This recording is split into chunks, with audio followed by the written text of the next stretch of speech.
Борьба за искренность в искусстве была, по сути, борьбой за качество. Примером часто служили старики, которые еще помнили Серебряный век. Связь с русским модерном проступила и в мощной волне национально-романтических мотивов. Средневековое искусство обрело новую актуальность, и иконы, эти черные доски, вновь, как и в начале XX века, стали предметом уже не только религиозного, но и страстного эстетического культа. Молодежь чувствовала себя на распутье. Главным руслом поисков стал суровый стиль, который снимал пелену с глаз, привыкших к радужным, райским иллюзиям. Суровые полотна нередко вызывали зрительский шок и ярость официальной критики.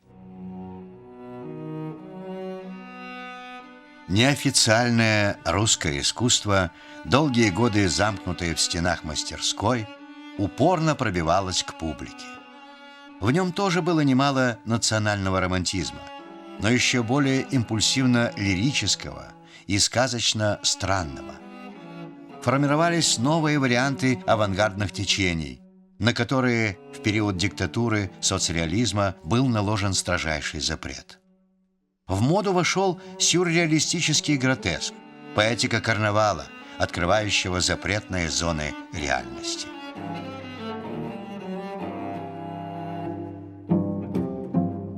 Этот карнавал, сперва подпольный, неофициальный, с годами выплеснулся наружу, воплощая характерные ритмы времени, которое было по-своему сюрреальным.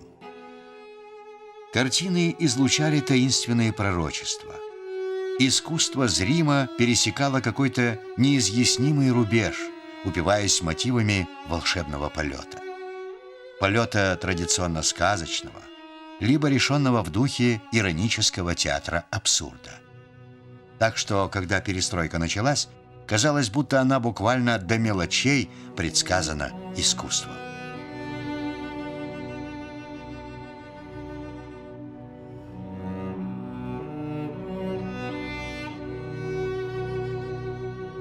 С распадом советской системы, а соответственно и с окончательным упадком одряхлевшего соцреализма, панорама художественной жизни стала еще более живописно-многослойной.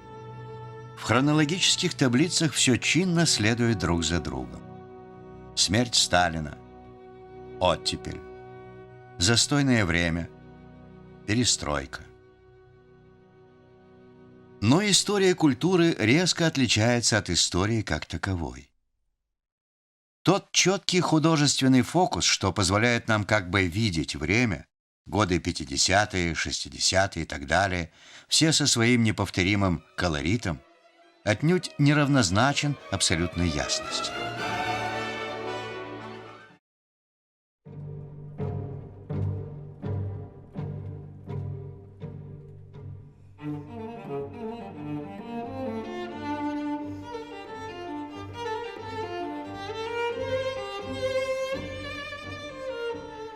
В работах Эрика Булатова все полно внешних иллюзий и лукавых личин. Зрение не прибавляет знания, но лишь увеличивает абсурд бытия. Так повсюду зарождаются элементы концептуального искусства. Искусство чистой мысли.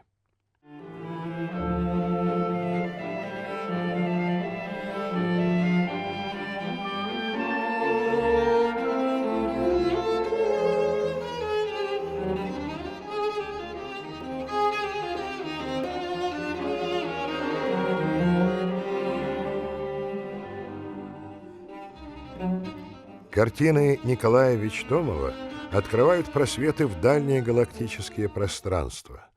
Поверхности неведомых планет, однако же, отнюдь не выглядят преддвериями коммунистического рая. Они холодны, безлюдны и пусты, являя скорее финал цивилизации, нежели ее сияющие вершины.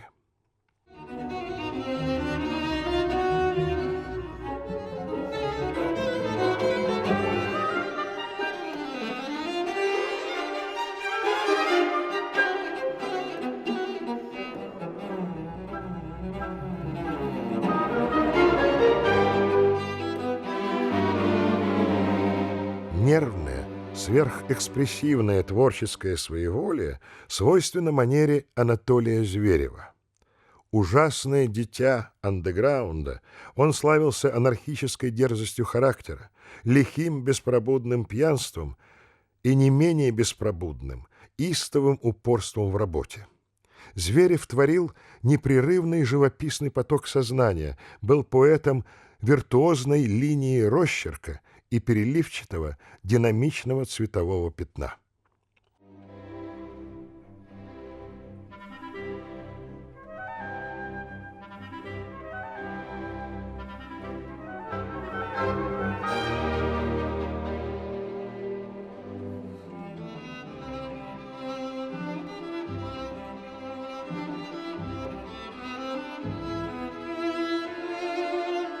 Портреты Зверева обычно писались стремительным экспромтом, поражая правдой остро схваченного характера, либо в женских образах стихией романтического каприза. Он сам был личностью-символом, настоящим архетипом подпольного художника, который просто не в состоянии был жить без кисти и красок, в какие тесные безысходные углы его бы не загоняла судьба.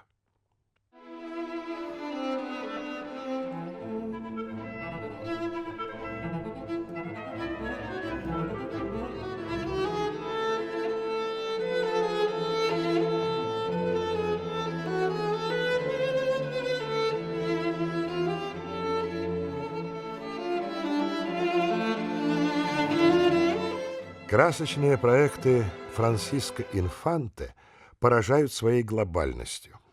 Он предлагал, ни много ни мало, переустроить весь космос, придав созвездиям более строгие и симметричные очертания.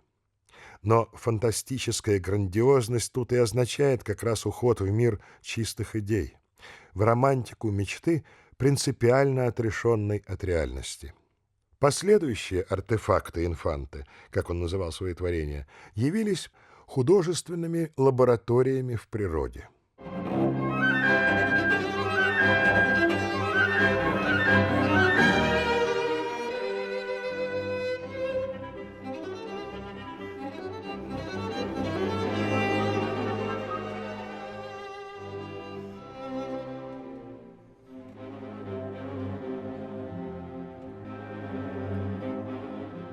Герои Вячеслава Калинина погружены в пеструю круговерть вечного бытового карнавала. Бродяги, старьевщики, хмельные философы его картин — не отвлеченные зарисовки городского люда, а портреты друзей художников и автопортреты. Эти автопортреты и портреты подобны исповедям, напоминая страницы дневника. Комедия жизни полна лукавых ужимок, но играется истово и всерьез. Калинин исходит из традиций бубнового балета, из навыков кубизма и футуризма. Но для него важней не цветопространственный эксперимент, а именно ощущение игры, зафиксированное в самом названии былого общества. Лихая пестрота колорита, резкие неожиданные сдвиги московского пространства — все рассчитано на то, чтобы продлить миг риска и удали.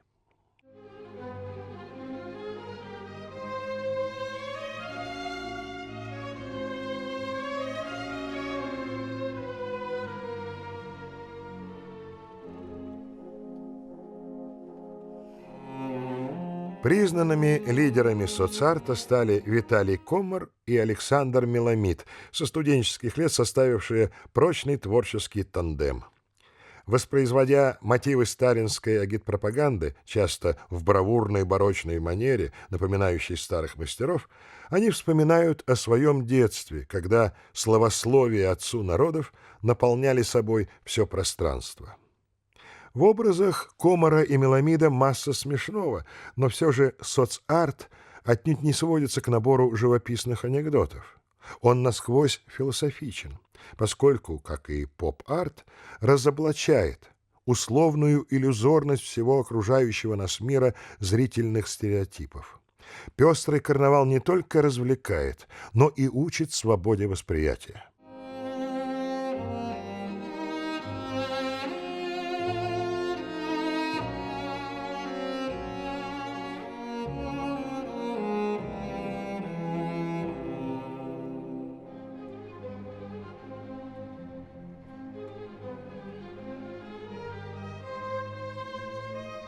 Дмитрию Краснопевцеву принадлежит безусловная пальма первенства как мастеру метафизического натюрморта.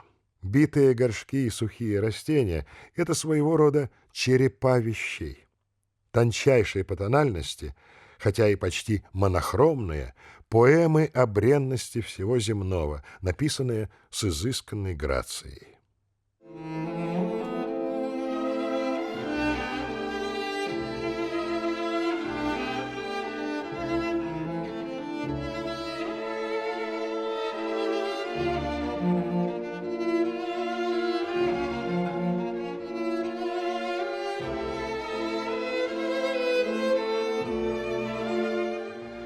Юные девушки — простые наяды в картинах Евгения Крапивницкого. Есть такие повседневные домашние окна в чудесное, в иное. Эти наивные феи природы были бы немыслимыми на официальных выставках тех лет.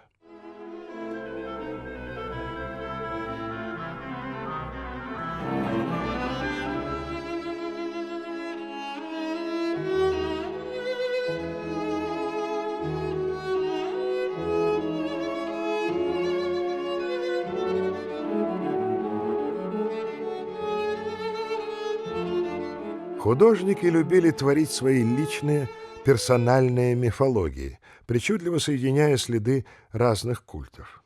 У Льва Крапивницкого древние сакральные знаки сплавлены с мистикой самого красочного слоя, непредсказуемого в своей стихийности.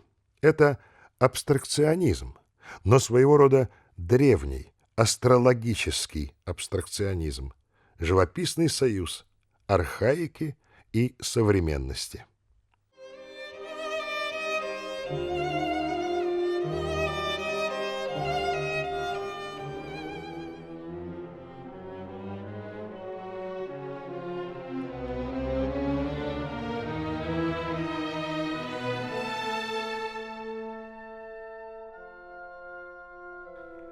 Здесь изображена встреча Хрущева с деятелями культуры. Встреча, что состоялась на государственной даче под Москвою на блаженном острове коммунизма, по ироническому выражению одного из ее участников, писателя Тендрякова.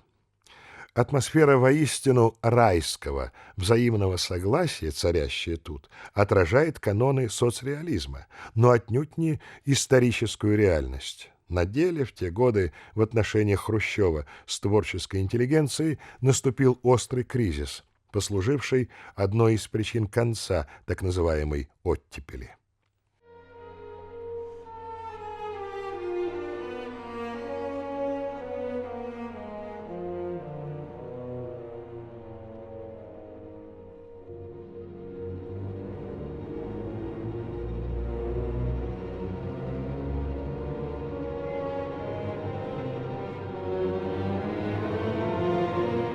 Наибольшую известность среди мастеров новой русской скульптуры завоевал Эрнст Неизвестный. Память фронтовых ран, как и у Сидура, непосредственно входит в его титанические образы. Эти гигантомахии включают в себя как символы древних и средневековых религий, так и мотивы современного, ядерного века. Сверхзадача Неизвестного — небывалый грандиозный монумент о вечной борьбе духа с материей. Мастер называет свой замысел «древом жизни», вновь и вновь набрасывая различные его варианты. В основе всех его образов человеческое тело и различные его органы. Древо жизни, по сути, гигантское человеческое сердце.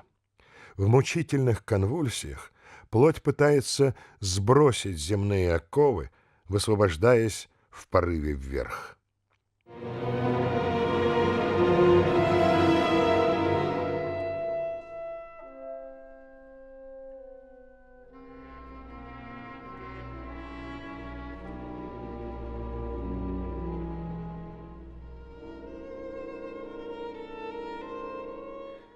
Владимир Немухин был одним из тех, кто возрождал традицию русского беспредметного искусства. Но у него почти нет абсолютно беспредметных полотен, чистого информеля, говоря на французский манер. В кадре всегда маячат карты разной масти. Кажется, будто именно их расклад предопределяет будущую композицию, ее ритм, ее красочный замес. В конечном счете, ее живописную свободу. Это, как и большинство неофициальных беспредметных композиций, живые образцы художественной стратегии выигрыша.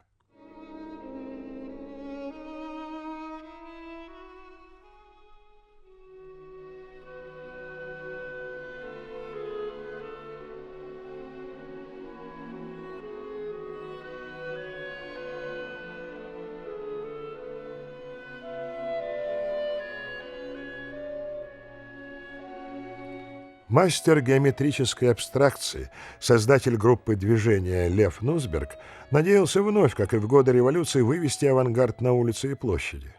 Но в итоге его честолюбивые космические фантазии превратились в сюрреалистические карнавалы для узкого своего кружка зрителей. Попытки найти с утопией у власти общий язык, предложив свою, художественную утопию, изначально были обречены на провал. Власть не нуждалась в конкурентах, тем более в конкурентах столь анархических и непредсказуемых, как авангардная богема.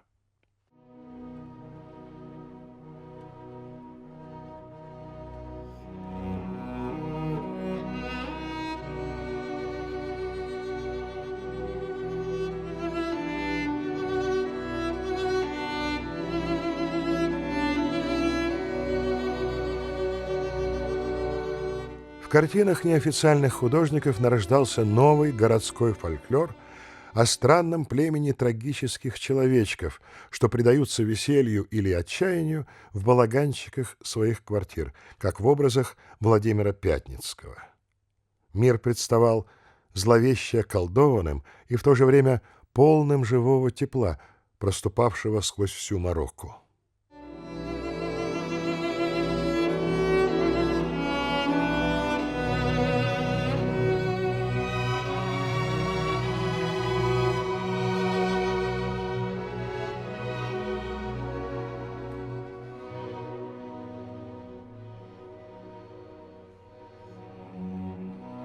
Правда быта сочеталась с возрождением черт экспрессионизма, острого социального гротеска.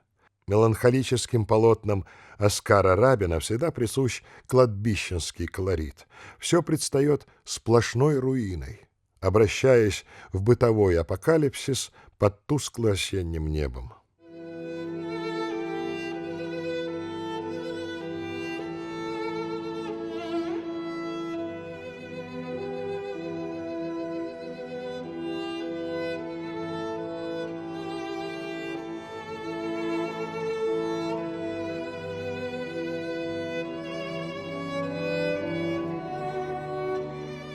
Из красочной стихии рождаются образы Христа и его учеников. Они словно сгустки духовной энергии, что вращаются вокруг единого центра. Цвет и свет составляют единое вещество, пульсирующее, как живая материя. Материя в процессе дематериализации, просветления.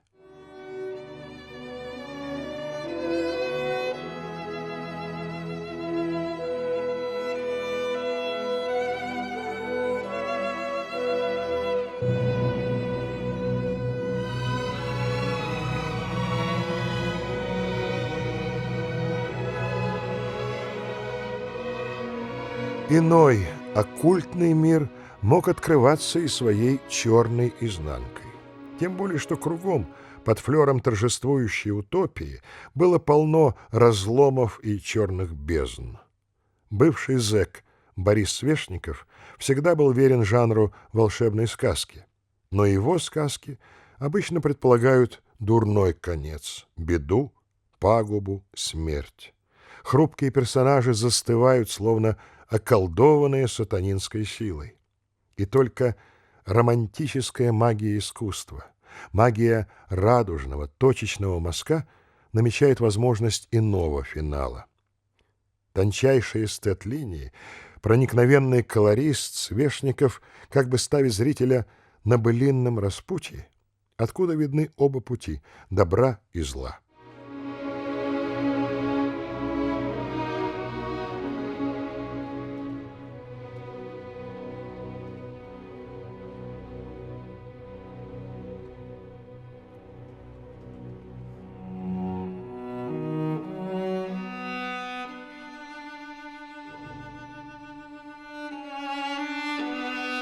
Вадим Сидур творил в разных жанрах и стилях, пройдя путь от академического реализма до поп-арта.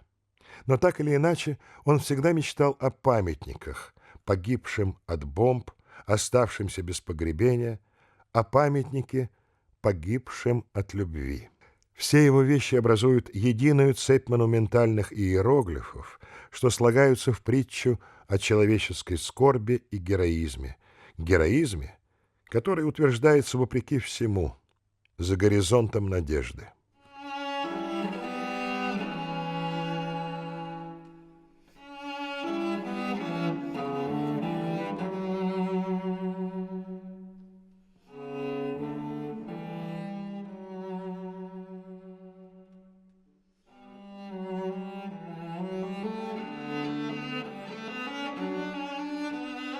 Самой колоритной фигурой среди художников-неосимволистов был Василий Ситников, лукавый хиппи и в то же время замечательный педагог. Он парадоксально соединил в своем творчестве эротическое плотское упоение с чувством потусторонней бесконечности, открывающейся в мареве красочных штрихов. Никто лучше его в те годы не умел изобразить поле с горизонтом в виде зыбкой и реальной границы земли и неба.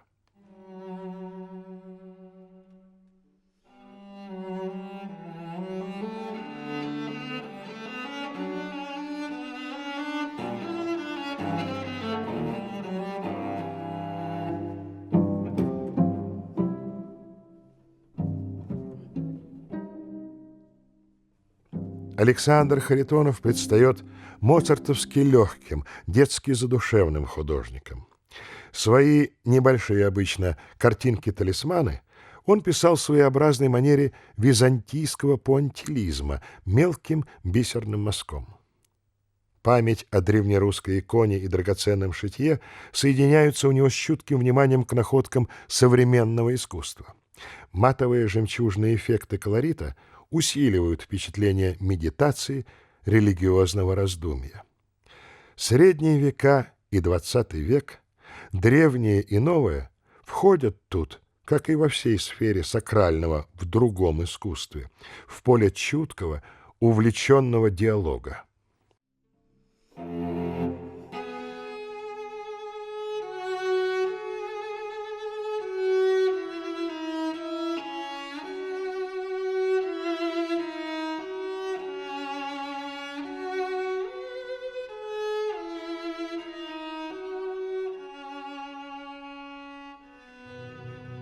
Творчество Олега Целкова сразу и навсегда западает в память монументальными мордами-масками. Мерцая ярким, но потусторонне реальным колоритом, эти несокрушимые хари словно воплощали собою тип Homo Sovieticus, в просторечии именуемого совком. На деле все куда проще и сложнее. Целков строил свои красочные балаганы, менее всего стремясь к политической карикатуре. Он прежде всего писал притчи о художнике, многие образы автопортретны, и о человеке как таковом, чья маска норовит прирасти к лицу, если гаснет живой артистизм, чувство роли, которое в итоге и выводит из лабиринта бытия. Поэтому и хари работы Целкова, наставляя зрителей уму-разуму, по-своему согревают их своим мерцанием.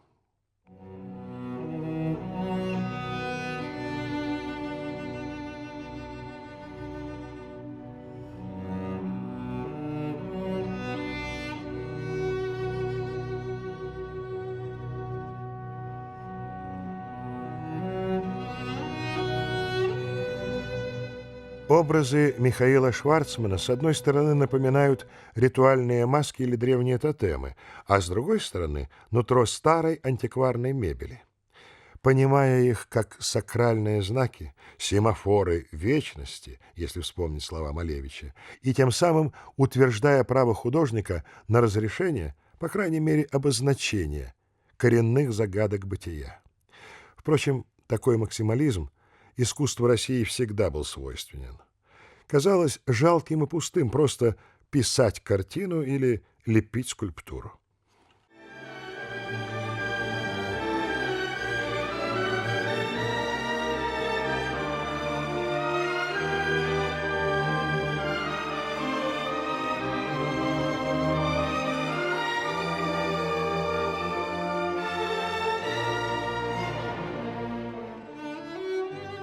Роботообразные синтетические существа, смоделированные в образах Владимира Янкелевского, выглядят абсолютно безликими, внечеловеческими идолами. Они наглядно сводят на нет само понятие прогресса. Личность растворяется в хаосе энергетических импульсов, в пейзажах сил, как называл Янкелевский свои рисунки.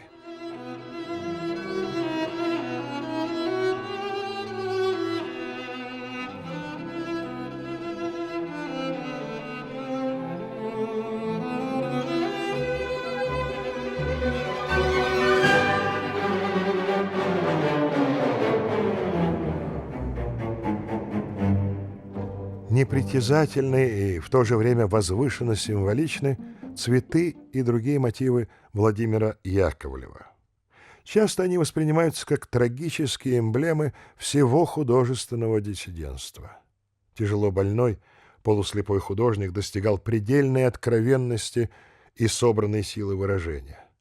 Многие его образы полны острого трагизма. Его знаменитые цветочные серии, напротив, радостны, как мощный красочный хорал.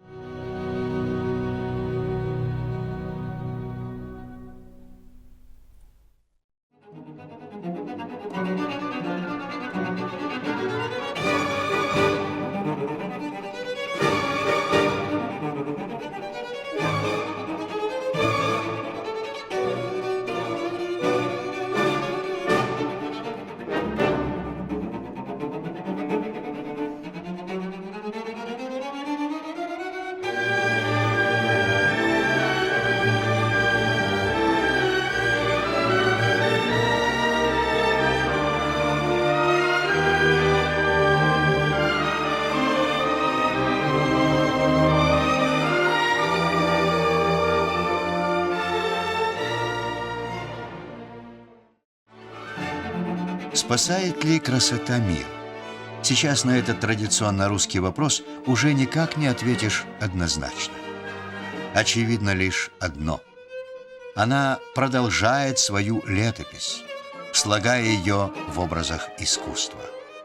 В образах, которые, подобно прожекторам, освещают в равной мере и прошлое, и современность.